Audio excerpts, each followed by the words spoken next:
بسم الله الرحمن الرحيم.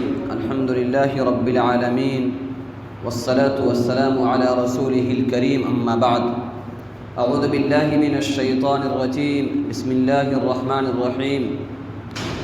قل هل يستوي الذين يعلمون والذين لا يعلمون إنما يتذكر أولو الألباب. وقال النبي صلى الله عليه وسلم: طلب العلم فريضة على كل مسلم. وأيضا قال النبي صلى الله عليه وسلم: من سلك طريقا يلتمس فيه علما سهل الله له به طريقا إلى الجنة. صدق اللہ العظیم.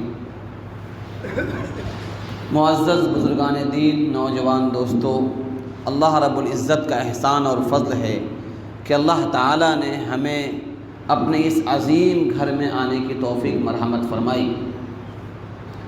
قرآن مقدس کی ایک آیت کریمہ کا انتخاب کیا گیا ہے جس میں علم کی اہمیت اور ایجوکیشن کے امپورٹنٹ کو بتایا گیا ہے کہ تعلیم کتنی اہمیت کی حامل ہے. قرآن مقدس میں اللہ رب العزت نے صاف لفظوں میں کہا: قل، اے نبی آپ فرما دیجئے، هل يستوي الذين يعلمون والذین لا یعلمون، کہ جاننے والے اور نہ جاننے والے کیا برابر ہو سکتے ہیں؟ انما یتذکر اولو الالباب، یقیناً نصیحت وہی لوگ حاصل کرتے ہیں جن کو اللہ تعالیٰ نے علم اور عقل عطا فرمایا ہے. ایک حدیث میں جناب محمد الرسول اللہ صلی اللہ علیہ وسلم ارشاد فرماتے ہیں: طلب العلم فریضۃ علی کل مسلم، کہ علم دین کا حاصل کرنا ہر مسلمان پر فرض ہے. دوسری حدیث میں علم کی عظمت کو بتاتے ہوئے جناب محمد الرسول اللہ صلی اللہ علیہ وسلم ارشاد فرماتے ہیں: من سلک طریقا یلتمس فیہ علما سہل اللہ لہ بہ طریقا الی الجنہ، کہ جو آدمی، جو بندہ علم کی طلب میں نکلتا ہے، اللہ تعالیٰ اس کے لیے جنت کے راستے کو آسان کر دیتے ہیں.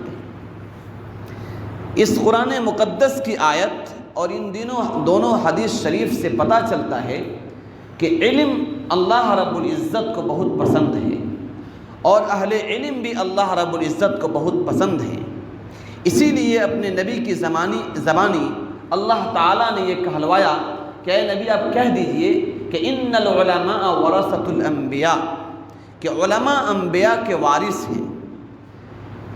اس عظیم حدیث پاک کی روشنی میں چند باتیں سمجھنے کی ہیں. نمبر 1، علم کوئی بھی ہو، وہ دنیاوی علم ہو یا دینی علم ہو. حالانکہ یہ تقسیم ہی غلط ہے. کوئی علم دنیاوی اور دینی نہیں ہوتا ہے، علم کی تقسیم ہی غلط ہے. علم تو وہ ہے کہ جو نافع اور ضار، فائدہ پہنچانے والا اور نقصان پہنچانے والا. کوئی دین کا علم حاصل کر کے اگر اس کے ذریعے سے امت کے اندر نقصان پہنچانے کا ذریعہ بنتا ہے، وہ علم زار کہلائے گا، نقصان پہنچانے والا علم کہلائے گا. کوئی دنیا کا علم حاصل کر کے امت کی خیرکائی اور فائدے کا کام کرتا ہے تو علم نافع کہلائے گا. بہرحال علم کی اہمیت اللہ رب العزت نے صاف لفظوں میں فرما دیا کہ علم کوئی بھی ہو انسان کے لیے عزت اور برتری کا ذریعہ ہے. جو علم والے ہیں ان کی عظمت اوروں کے مقابلے میں زیادہ ہے. لیکن وہ علم جو آپ کو جنت تک لے جائے، وہ علم جو آپ کو معرفت خداوندی دے دے، جس سے آپ اللہ کو پہچاننے لگ جائیں، اپنے آپ کو پہچاننے لگ جائیں، حق اور باطل میں تمیز کرنے لگ جائیں، اس علم کی عظمت اور بڑھ جاتی ہے. اسی علم کے بارے میں جناب محمد الرسول اللہ صلی اللہ علیہ وسلم نے ارشاد فرمایا: من سلک طریقا یلتمس فیہ علما، کہ جو بندہ علم دین کی طلب میں راستے کو طے کرتا ہے، سہل اللہ لہ بہ طریقا الی الجنہ، اللہ تعالیٰ اس کے لیے جنت کے راستے کو آسان کر دیتے ہیں. اسی علم کی عظمت کو بتاتے ہوئے آپ علیہ السلام نے ارشاد فرمایا: طلب العلم فریضۃ علی کل مسلم، کہ علم دین کا طلب کرنا ہر مسلمان پر فرض ہے. جیسے نماز فرض ہے، ہر مرد و عورت جو بالغ ہو گئے ان پر 5 وقتہ نماز فرض ہے۔ ایک وقت کی نماز جان بوجھ کر چھوڑ دینے سے عظیم سزا کی وعید ہوئی ہے۔ ایک حدیث میں یہاں تک آتا ہے، اس حدیث کی تشریح کرتے ہوئے علماء کرام نے لکھا ہے کہ 2,88,00,000 سال تک انسان کو جہنم میں جلنا پڑے گا اگر ایک وقت کی نماز چھوڑ دے۔ سوال یہ ہے کہ نماز بھی فرض ہے، زکوٰۃ کا منکر اس دائرے اسلام سے نکل جاتا ہے، زکوٰۃ کا ادا نہ کرنے والا فاسق و فاجر کہلاتا ہے، روزے کا مذاق اڑانے والا اسلام کے دائرے سے نکل جاتا ہے، روزہ نہ رکھنے والا فاسق کہلاتا ہے، حج کا ادا نہ کرنے والا اور حج کا انکار کرنے والا انسان دائرے اسلام سے نکل جاتا ہے، حج کو ادا نہ کرنے والا انسان کے بارے میں حدیث میں آتا ہے کہ ہو سکتا ہے اس کی موت ایمان پر نہ ہو، یہود و نصارہ ہو کر مر جائے۔ تو یہ ساری وعیدیں ان چیزوں کے لیے آئی ہے جن چیزوں کو اللہ نے فرض قرار دیا ہے۔ سوال یہ ہے کہ اس فرض کی ادائیگی کیسے ہوگی؟ اس فرض کی ادائیگی کے لیے کی جس کو چابی بولتے ہیں، اسی لیے حدیث میں آتا ہے الوضوء مفتاح الصلاۃ مفتاح الجنہ، کہ نماز جنت کی کنجی ہے۔ تو نماز جس طرح جنت کی کنجی ہے اسی طرح سے وضو نماز کی کنجی ہے۔ کوئی وضو کیے بغیر نماز پڑھے اس کی نماز صحیح نہیں ہوگی، اس کی نماز ادا نہیں ہوگی۔ اسی طرح کوئی بندہ بغیر قرآن پڑھے، بغیر مسئلہ جانے اور نماز پڑھتا ہے، اس کی نماز کیسے صحیح ہو جائے گی؟ نماز میں قرآن کریم کا پڑھنا فرض ہے۔ فَقْرَؤُوا مَا تَيَسَّرَ مِنَ الْقُرْآنِ، اللہ کہتے ہیں کہ جتنا تم کو آسانی سے ہو سکے، جو تم کو یاد ہو، 3 آیت کم سے کم، چھوٹی 3 آیتیں یا ایک بڑی آیت کے مقدار تم کو نماز میں پڑھنا فرض ہے۔ اگر کوئی بندہ نماز میں نہیں پڑھتا ہے تو اس کی نماز نہیں ہوگی۔ تو جس طرح سے نماز ہمارے اوپر فرض ہے، اسی طرح سے ہمارے لیے لازم اور ضروری ہے کہ ہم دین اسلام کے اندر داخل ہیں تو قرآن اور دینی تعلیم اتنا حاصل کر لیں جس سے ہماری نماز صحیح ہو جائے۔ اگر ہم روزہ رکھتے ہیں تو روزے کے مسائل ہمیں معلوم ہو جائے، ہم پر زکوٰۃ فرض ہے تو زکوٰۃ کے مسائل ہمیں جاننا ضروری ہے، اگر ہم پر حج فرض ہے تو حج کے مسائل جاننا ضروری ہے، ورنہ کیا ہوگا؟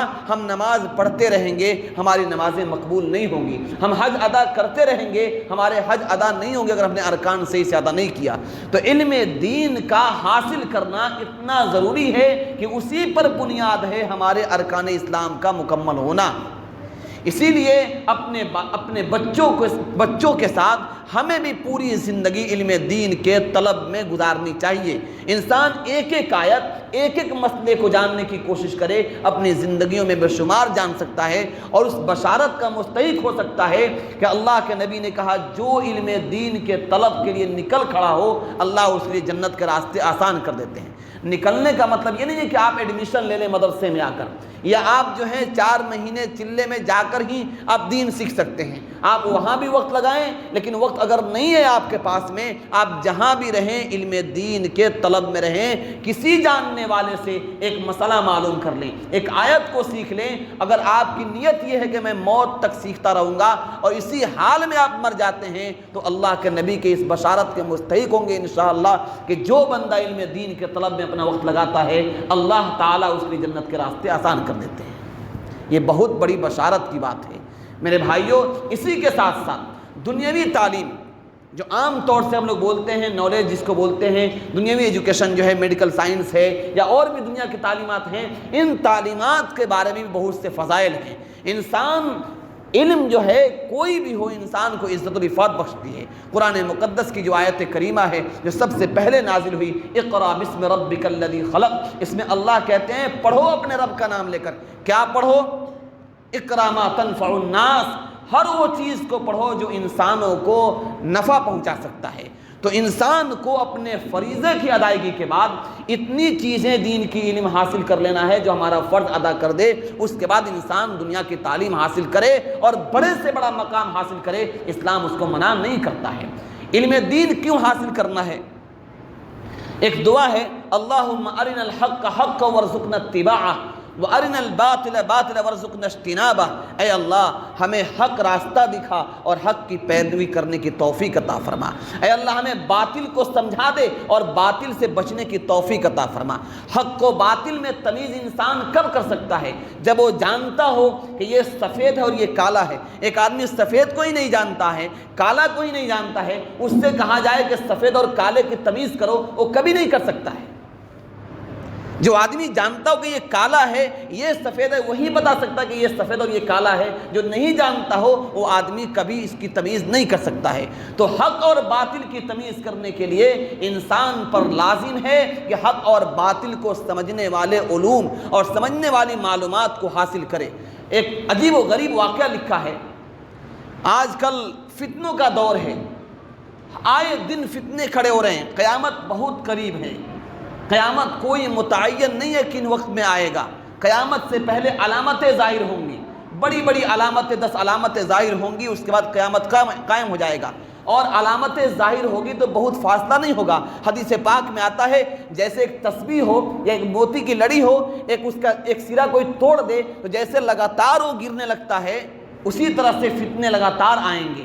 ایک فتنہ ابھرے گا، پھر دوسرا شروع ہو جائے گا، وہ ختم نہیں ہوگا، تیسرا شروع ہو جائے گا۔ تو بہت سے فتنے آپ کے علاقوں میں، ہمارے علاقوں میں، پوری دنیا میں فتنے کھڑے ہوں گے، اور پھر اس کے بعد اللہ قیامت قائم کرے گا اور پوری دنیا ختم ہو جائے گی۔ قیامت سے پہلے بڑی بڑی علامتیں جو قائم ہوں گی، اس میں سے ایک یہ ہے حضرت مہدی آئیں گے۔ اس سے پہلے بھی آپ نے یہاں بیان کیا تھا۔ پھر دجال آئے گا، حضرت عیسیٰ علیہ السلام آئیں گے، پھر دجال کو ختم کریں گے، پھر ایک مقابلہ ہوگا، پھر اللہ تعالیٰ قیامت کے قریب ایک ٹھنڈی ہوا چلائیں گے۔ جو مومن لوگ ہوں گے، ایمان والے ہوں گے، ان کے جسموں سے ہوا ٹچ کرے گی اور ان کا روح نکل جائے گا۔ پھر دنیا میں صرف بدمعاش لوگ بچ جائیں گے، جن میں اور ان جانوروں میں کوئی فرق نہیں ہوگا، اور بالکل اپنی زندگی جانوروں کے مانند گزاریں گے۔ پھر اللہ تعالیٰ کو اس دنیا کی کوئی ضرورت نہیں ہوگی، اللہ قیامت قائم کریں گے، اسرافیل علیہ السلام کو حکم دیں گے اور سور پھونکیں گے، پوری دنیا ٹوٹ پھوٹ کر فنا ہو جائے گی، ساری کائنات ختم ہو جائے گی، اور پھر دوبارہ سور پھونکا جائے گا، اور میدان محشر میں ہم اور آپ تمام دنیا کے انسان جمع ہوں گے اور اپنے کیے کا حساب دیں گے۔ تو یہ جو علامتیں قائم ہوں گی، یہ جو حالات آئیں گے، فتنے کھڑے ہوں گے، ان فتنوں کی جانکاری بھی ضروری ہے، ورنہ انسان ان فتنوں کا شکار ہو جائے گا۔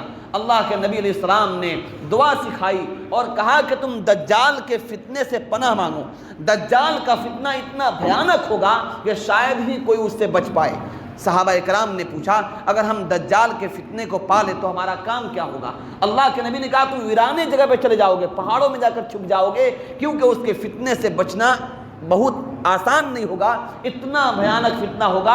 اس کے ایک طرف جنت، ایک طرف جہنم، اس کے پیچھے روٹیوں کا پہاڑ ہوگا، اور پوری دنیا میں بھوک مری ہوگی۔ وہ کہے گا جو مجھے خدا مانے گا، جو مجھے نبی مانے گا، میں اسی کو کھانا دوں گا، اس کو جنت دوں گا، ورنہ جہنم میں ڈال دوں گا۔ بہت ساری چیزیں شعبدہ بازی دکھائے گا اور بہت سارے لوگ اس کے شکار ہو جائیں گے۔ اللہ کے نبی سے پوچھا گیا سب سے زیادہ اس کے شکار کون لوگ ہوں گے؟ کہا کہ عورتیں ہوں گی۔ اللہ کے نبی نے کہا خواتین اور عورتیں ہوں گی۔ اس کی وجہ کیا ہے؟ عورتوں کا ایک مزاج ہے، ان کا جو مزاج ہے وہ یہ ہے کہ ان کے لیے بناوٹی چیزیں، جس میں بہت زیادہ اس میں بناوٹی باتیں ہوتی ہیں، ان کو بہت زیادہ پسند آتی ہے۔ آپ سے کوئی مسئلہ عورت پوچھے کہ ہمیں جنت کا راستہ بتائیے، آپ ان کو کہیے کہ 5 وقت کی فرض نماز پڑھ لو، اپنے شوہر کی اطاعت کر لو، اور اپنے عفت و دامن کی حفاظت کر لو، تم جنت میں چلی جاؤ گی، حدیث میں آتا ہے۔ اس کو یہ بات اچھی نہیں لگے گی۔ آپ اس کو کہیے کہ ٹھنڈی دسمبر کا موسم ہو، جنوری کا موسم ہو، رات کو 12 بجے اٹھو، ٹھنڈے پانی سے غسل کرو، اور وہ جوڑا پہنو جو تم کو شادی میں ملی تھی، اور پھر تم ایک ایسی نماز پڑھو جس میں 2 رکعت ہو، پہلی رکعت میں 51 مرتبہ سورہ فاتحہ پڑھو، 52 مرتبہ سورہ اخلاص پڑھو، اور پھر اس طرح سے نماز تم مکمل کرو، اللہ سے دعا کرو، اللہ تمہاری مغفرت بھی کرے گا، تمہارا کام بھی بنا دے گا۔ وہ کہے گی یہ بلی صاحب اچھا بول رہے ہیں۔ یہ ایک مزاج ہے۔ عام طور سے دیکھا جاتا ہے کہ ملمہ سازی کرنے والے، ان کے پاس بناوٹی باتیں بولنے والے یہ لوگ ان کو پسند آتے ہیں، حدیث کی صاف ستھری باتیں ان کو پسند نہیں آتی ہے۔ اسی لیے اللہ کے نبی نے کہا کہ دجال کے فتنے کی شکار ہونے والی سب سے زیادہ تعداد عورتوں کی ہوگی۔ سب سے پہلے 70,000 یہودی اس کے تابع دار ہوں گے، اور اس کے بعد خواتین اس کی پیروی کریں گی۔ میرے محترم بزرگ اور دوستو، جس طرح سے مردوں کے اندر جاگرکتا لانے کی ضرورت ہے، ان کو تیار کرنے کی ضرورت ہے کہ بھائی اپنے ایمان اور دین کی حفاظت کریں۔ ایسے اپنے ماں بہنوں اور بیٹیوں کو بھی بتانے کی ضرورت ہے کہ حالات اچھے نہیں ہیں، ہمارے درمیان کوئی ایسا آدمی آئے گا، اجنبی آدمی جبہ کبے میں آئے گا، دستار و پگڑی میں آئے گا اور دین کے نام پر آئے گا اور ہمارے ایمان کو خرید لے گا، ہمیں پتہ تک نہیں چلے گا۔ میں نے کہا تھا کہ ایک واقعہ سناؤں گا۔ واقعہ یہ ہوا کہ سلطان صلاح الدین ایوبی کا نام سنے ہوں گے، ماشاءاللہ پڑھے لکھے لوگ ہیں۔ سلطان صلاح الدین ایوبی اس روئے زمین پر اللہ کا ایک ایسا جنرل، ایک ایسا مرد مجاہد، ایک ایسا دین کا سپاہی گزرا ہے جس نے بیت المقدس اور ہمارے قبلہ اول کو ان عیسائیوں کے ہاتھ سے آزاد کرایا تھا، جن لوگوں نے اس مسجد کو ناپاک کیا تھا، اس میں 50,000 سور باندھے تھے، اس مسجد کو اس شخص نے آزاد کرایا تھا اور ایک لمبی لڑائی لڑی تھی اور اس نے اس آزادی کرائی تھی۔ اس سلطان صلاح الدین ایوبی کے جو استاد تھے، یا یہ کہیے کہ ان کے جو بڑے تھے، ان کا نام تھا نور الدین زنگی رحمۃ اللہ علیہ۔ نور الدین زنگی ایک بند مجاہد اور بڑے نیک اللہ کے ولی تھے، اور وہ ایک بڑے حکمراں بھی تھے اور مدینہ منورہ اور اسلامی مملکت کے بادشاہ بھی تھے۔ ایک روز سوئے ہیں، خواب میں اللہ کے نبی علیہ السلام کا دیدار ہوتا ہے۔ جناب محمد الرسول اللہ صلی اللہ علیہ وسلم کا خواب میں دیکھ لینا یہ کوئی معمولی بات نہیں ہے، یہ بہت بڑی فضیلت کی بات ہے۔ حدیث پاک میں آتا ہے، اللہ کے نبی نے فرمایا من رآنی فقد رآنی فإن الشیطان یتمثل بی، کہ جو بندہ مجھے خواب میں دیکھتا ہے مجھے ہی دیکھتا ہے، کیونکہ خواب میں شیطان میری شکل اختیار نہیں کر سکتا ہے۔ خواب میں شیطان اللہ کے نبی کی شکل اختیار نہیں کر سکتا ہے۔ جو بندہ خواب میں دیکھے کہ میں محمد الرسول اللہ کو دیکھ رہا ہوں، اور محمد الرسول اللہ کو ہی دیکھتا ہے صلی اللہ علیہ وسلم۔ تو نور الدین زنگی خواب میں دیکھتے ہیں، آقا علیہ السلام تشریف لاتے ہیں خواب میں، بولتے ہیں نور الدین زنگی یہ 2 کالے آدمیوں سے ہماری حفاظت کرو، یہ 2 کالے آدمیوں سے ہماری حفاظت کرو۔ نور الدین زنگی کی آنکھ کھلتی ہے، وہ بے چین ہو جاتے ہیں کہ معاملہ کیا ہے، یہ 2 کالے آدمی کون ہیں؟ بہت پریشان ہوتے ہیں، بہت غور و فکر کرتے ہیں، کچھ سمجھ میں نہیں آتا، پھر سو جاتے ہیں۔ جو ہی نیند لگتی ہے پھر خواب میں اللہ کے نبی آتے ہیں اور کہتے ہیں نور الدین زنگی ان 2 کالے آدمیوں سے میری حفاظت کرو۔ پھر نور الدین زنگی سو جاتے ہیں، پھر بے چین ہوتے ہیں، پھر سمجھ نہیں آتا، پھر سو جاتے ہیں۔ تیسری بار جب خواب دیکھتے ہیں تو اب سوتے نہیں ہیں، سمجھ جاتے ہیں کہ کوئی بہت بڑا معاملہ پیش آنے والا ہے۔ اپنے وزیر کو بلاتے ہیں، بڑے عالم تھے وہ، ان کو بلا کے پوچھتے ہیں کہ دیکھو میں نے یہ خواب دیکھا ہے، اس کی تعبیر کیا ہو سکتی ہے؟ انہوں نے کہا کہ مجھے لگتا ہے کہ مدینہ منورہ میں کوئی بہت بڑا واقعہ پیش آنے والا ہے، آپ کو جلد وہاں پہنچنا چاہیے۔ نور الدین زنگی کہتے ہیں کہ دیکھو مدینہ منورہ کی مسافت بہت لمبی ہے، اونٹ سے چلنا ہے، تقریباً 17 دن کا سفر ہے۔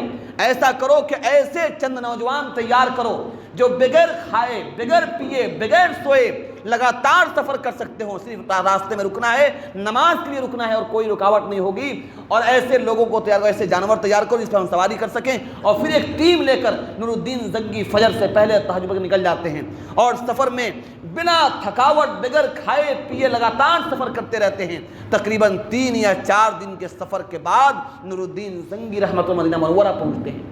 وہاں کے جو گورنر ہوتے ہیں ان کو بلاتے ہیں اور کہتے ہیں کہ میں نے خواب میں یہ چیزیں دیکھی ہیں، مجھے وہ 2 آدمیوں کو تلاش کرنا ہے جن کو اللہ کے نبی نے مجھے خواب میں دکھایا ہے، ان کے چہرے مجھے یاد ہیں، میں ان کو دیکھوں گا تو پہچان لوں گا، کیا طریقہ اختیار کیا جائے؟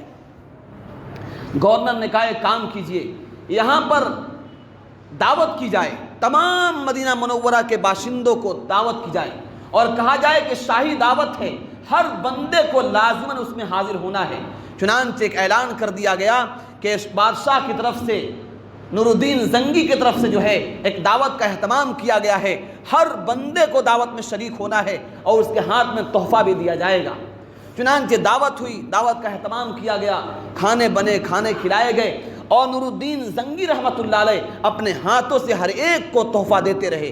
ایک کر کے لوگ آتے گئے، پورے لوگ مدینہ کے ختم ہو گئے، لیکن وہ 2 آدمی دکھائی نہیں دیے۔ آپ نے پوچھا کہ بھائی میں تو جس آدمی کے تلاش میں ہوں آدمی دکھائی نہیں دے رہے ہیں، وہ آدمی دکھائی نہیں دیے، آخر وہ ہیں کہاں؟ کیا کوئی باقی ہے؟ کہا کہ پورے مدینہ کا کوئی بھی آدمی باقی نہیں ہے، سارے لوگ دعوت میں شریک ہو گئے ہیں۔ کہا نہیں ایسا ہو نہیں سکتا ہے، میرے آقا نے خواب میں مجھے بتایا ہے اور میرے آقا نے جو بتایا وہ بالکل سچ ہے، وہ دونوں آدمی یہی ہوں گے، تحقیق کرو۔ تو کچھ لوگوں نے بتایا کہ دو بزرگ ہیں، دو اللہ کے ولی ہیں، ان کا حال یہ ہے نہ وہ کسی کے ہاں کھاتے ہیں، نہ کسی کی دعوت قبول کرتے ہیں، نہ کسی سے بات کرتے ہیں، بس اللہ کے نبی علیہ السلام کے قبر مبارک کے پاس اور روضہ اقدس کے پاس پڑے رہتے ہیں اور درود و پاک پڑھتے رہتے ہیں، بس ان کا کام ہی ہے نماز پڑھنا، عبادت کرنا، اللہ کے نبی کو درود بھیجنا۔ نور الدین زنگی کہتے ہیں ان دونوں خبیثوں کو، ان دونوں نالائقوں کو پکڑ کر لاؤ، وہی دونوں بدماش ہو سکتے ہیں۔ جب لایا گیا، جب وہاں گئے تو دیکھا کہ وہ ذکر و اذکار میں دونوں لگے ہوئے ہیں، جبہ کبہ دستار پگڑی ہے اور بالکل تسبیح لمبے لمبے لے کر ہاتھ میں اللہ اللہ کر رہے ہیں، درود پاک پڑھ رہے ہیں۔ ان کو کہا گیا بادشاہ آپ کو بلا رہے ہیں۔ وہ لوگ آئے، نور الدین زنگی نے جو ہی دیکھا آپ کا چہرہ جیسے بالکل انار نچوڑ دیا گیا، بالکل لال ہو گیا، اور کہے کہ یہی دونوں کمینے ہیں جس کو ہمارے نبی نے ہمارے خواب میں دکھایا تھا۔ آپ نے پوچھا تم دونوں کون ہو، اپنی حقیقت بیان کرو۔ کہا کہ ہم تو درویش اور فقیر ہیں، ہم اپنے ملک سے یہاں سفر کر کے آئے تھے آقا علیہ السلام پر درود و سلام بھیجنے کے لیے اور آپ علیہ السلام کو اپنی محبت کا اظہار کرنے کے لیے۔ کہا نہیں، مجھے اسی آقا نے تمہاری حقیقت بتا دی ہے، یا تو خود بتا دو ورنہ تمہاری زبانیں کاٹ لی جائیں گی، ایک ایک عضو کو تمہارا کاٹ دیا جائے گا۔ تب اس کے بعد کہا کہ تم رہتے کہاں ہو، کہاں تمہارا قیام ہے؟ تو بالکل مدینہ منورہ کے تھوڑا ویرانے علاقے میں بتایا کہ چھوٹی سی کٹیا ہے، چھوٹا سا مکان ہے، اسی میں رہتے ہیں۔ وہاں پکڑ کر لے گئے۔ نور الدین زنگی نے کمرہ کھولا تو کیا دیکھتے ہیں، کمرے میں کچھ بھی نہیں ہے، بس ایک جانماز ہے، دو آدمی، دو جانماز ہے اور قرآن شریف رکھا ہوا ہے اور وہاں تسبیح رکھی ہوئی ہے اور کچھ بھی نہیں ہے۔ نور الدین زنگی پریشان ہے کہ اللہ ماجرا کیا ہے، کوئی راز تو مل نہیں رہا ہے۔ تو انہوں نے اتفاق سے اس جانماز کو اٹھایا تو کیا دیکھتے ہیں، اس کے نیچے سرنگ کھودی گئی ہے، سوراخ ہے، لمبا سا سوراخ ہے، اس میں سرنگ کھودی گئی ہے۔ جب تحقیق کیا تو معلوم چلا یہ دونوں یہودی ہیں اور یہ اس ناپاک مقصد سے آئے تھے کہ اللہ کے نبی علیہ السلام کے ناش مبارک کو، آپ کے جسم اطہر کو یہاں سے اٹھا کر اور اپنے ملک لے کر چلے جائیں۔ اور تقریباً کئی 20-22 سال سے وہ لوگ سوراخ کرتے کرتے، وہاں سے سوراخ کرتے کرتے وہ اللہ کے نبی کے قبر مبارک کے قریب تک پہنچ گئے تھے، قریب تک پہنچ گئے تھے۔ اللہ کے نبی علیہ السلام کو جب اللہ کے نبی نے جب ان کو خواب دکھایا، وہ آئے تو جب انہوں نے تحقیق کی دیکھا گیا تو اتنی دوری سے سرنگ کھود کر اللہ کے نبی قبر مبارک تک پہنچ گئے تھے۔ اللہ کے نبی علیہ السلام نے خواب میں دکھا کر اپنے حفاظت کا سامان کیا اور پھر نور الدین زنگی رحمۃ اللہ علیہ نے ان دونوں کمینوں کو، جو بڑے بزرگ اور بڑے نیک بن کر لوگوں میں آئے تھے اور لوگوں کو پورا قبضہ کر لیے تھے، ان کو سب کے سامنے ان کی گردن اڑائی گئی اور پھر اس کے بعد نور الدین زنگی نے شیشہ پگھلائی ہوئی دیوار اللہ کے نبی کے روضے کے مبارک کے سامنے لگا دی تاکہ کوئی ایسا کمینہ آئندہ کوئی ایسی غلطی نہ کر سکے۔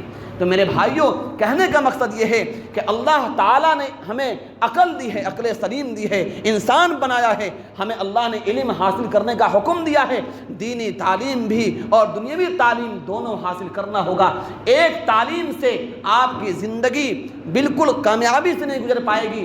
ہاں، اگر بالکل اللہ کے لیے وقف ہو جاتے ہیں، اپنی زندگی کو وقف کر دیتے ہیں، اللہ تعالیٰ آپ کے لیے کافی ہوں گے۔ لیکن کوئی بندہ یہ سوچے، آج ہم 5 سال کے بچے کو، 4 سال کے بچوں کو 4 KG کا بیگ پیٹھ پر لاد کر اس کو اسکول کے حوالے کر دیتے ہیں۔ کن کے حوالے کرتے ہیں؟ جن کا عقیدہ غلط ہے، جن کا مذہب غلط ہے، جن کی سوچ غلط ہے۔ وہ ہمارے بچے کو کیا پڑھا رہے ہیں، کیا سکھا رہے ہیں، ان کا مائنڈ سیٹ کیا کر رہے ہیں، ہمیں کسی کو پتہ نہیں ہے اور کوئی گارجین معلوم بھی نہیں کرتا ہے۔ وہی ہمارے بچے جن کے پیچھے ہم نے لاکھوں روپے خرچ کیا، ان کو ڈاکٹر بنایا، انجینئر بنایا، پائلٹ بنایا، سائنٹسٹ بنایا، اور دنیا کے دوسرے ملکوں میں جاتے ہیں اور پھر اس کے بعد ایسا ہوتا ہے کہ ان کی صحبت غلط ملتی ہے اور اپنے ایمان کو کھو دیتے ہیں۔ ان کو احساس ہی نہیں ہے کہ اسلام کیا ہے، غیر مذہب کیا ہے۔ ایک پیر فقیر ذوالفقار نقشبندی صاحب رحمۃ اللہ علیہ، بس 1 منٹ بات ختم کرتا ہوں، انہوں نے ایک عجیب بات لکھی ہے کہ ایک ملک میں ایک مسلمان کا بیٹا انگلینڈ میں ڈاکٹری پڑھنے گیا، لیکن دینی تعلیم اس کو نہیں تھا۔ وہ وہاں گیا، ایک بچے نے اس کو، ایک عیسائی بچے نے اس کا ذہن تقسیم کرنے کا کوشش کیا۔ پہلے دن کہا کہ بھائی چلو تھوڑا ہوٹل چلتے ہیں، گیا اور کہا کہ یہ سور کا گوشت ہے اور یہ بکرے کا ہے، کھاؤ دونوں جو چوائس ہے۔ کہا نہیں، ہم تو مسلمان ہیں، ہم اس کو نہیں کھاتے، اس کو کھائیں گے۔ 1 بار ہوا، 2 بار ہوا، 3 بار ہوا۔ اس نے کہا کہ بھائی یہ بتاؤ کہ اگر تم کو نہیں بتایا جائے اور دونوں ملا دیا جائے، کیا تم فرق کر سکتے ہو کون سور کا ہے کون بکرے کا ہے؟ کہا نہیں کر سکتے ہیں۔ کہا یہ کیا سوچ ہے تمہاری، یہ کیا سوچ ہے تمہاری؟ ارے بھائی کوئی بھی گوشت ہے بس کھاؤ، بات ختم۔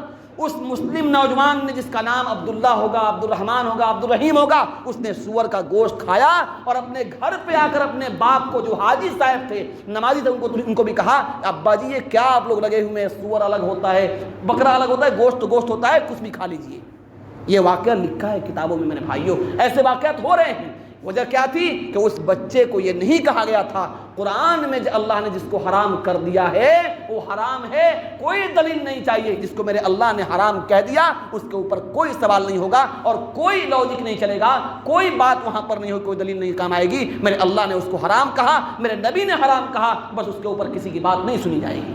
یہ کب ہوگا؟ جب ہمارے بچوں کے دلوں میں عقیدہ ٹھیک ہوگا، اسلام کی باتیں ہوں گی، قرآن کی باتیں ہوں گی، ان کے دل میں علماء کا تعلق ہوگا، علماء کی محبت ہوگی، ان سے ربط رکھیں گے تو جا کے ان کی ایمانیں محفوظ رہیں گی۔ ورنہ میرے بھائیوں یہاں ایسے رہے کہ ویسے رہے، وہاں دیکھنا ہے کیسے رہے، جو ہی آنکھ بند ہوگی انسان کو پتہ چل جائے گا ہم نے دنیا میں کیا کیا اور کیا کھویا۔ کوئی یہاں سے کچھ لے کر نہیں جائے گا، آپ کے اعمال اور آپ کے ایمان جائیں گے، ایمان باقی جنت نصیب، ایمان ختم جہنم میں جانا پڑے گا۔ اللہ تعالی ہم سب کو عمل کی توفیق عطا فرمائے۔ وآخر دعوانا الحمدللہ رب العالمین۔ باقی پڑھ لیں۔